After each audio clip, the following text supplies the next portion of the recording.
Hello friends, இன்றைக்கி நாம் Kenwood OTG unboxing video தான் பார்க்க போகிறோம். நான் 2 வருஷமாக நினச்சிட்டு இருந்தேங்க. இப்போ தான் வாங்க முடிஞ்சுது. யூஏஇலேருந்து கார்கோவில் போட்டு விட்டாங்க. இது ஃபுல் கவரோட ரேப்பிங் பண்ணி தாங்க வந்துச்சு. வெளியே தெர்மோகால் அட்டை, உள்ளர பபுள்ஸ் ரேப்பிங் பண்ணி ரொம்ப சேஃபாக தான் வந்து சேர்ந்துச்சு. எந்த ஒரு டேமேஜும் இல்லை. அன்பாக்ஸ் பண்ணியாச்சு. இதில் பேக்கிங்க்கு கம்பி தனியாக, சிக்கன் அந்த கிரில் சிக்கன் செய்கிறதுக்கு அதுக்கு தனியாக கம்பி கொடுத்துருந்தாங்க. ஒரு பேக்கிங் ட்ரேயும் கொடுத்துருந்தாங்க. ஹேண்டில் பண்ணுறதுக்கு ஒரு சின்ன இரும்பு பிடி மாதிரி அதுவும் கொடுத்துருந்தாங்க. பரவாயில்லை, யூஸ்ஃபுல்லான ப்ராடக்டாக தான் இருந்துச்சுங்க. பேக்கிங் ட்ரே ரொம்ப திக்கான ப்ராடக்டாக இல்லை, கொஞ்சம் லைட் வெயிட்டாக தான் இருந்துச்சு.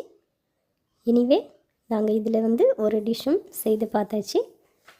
சிக்கன் ஸ்டஃபிங் வச்சு ஒரு ரெசிபி செய்து பார்த்தோங்க. நல்லாவே இருந்தது. நெக்ஸ்ட் ஒரு ரெசிபி வீடியோவோட பார்க்கலாம். Thank you friends.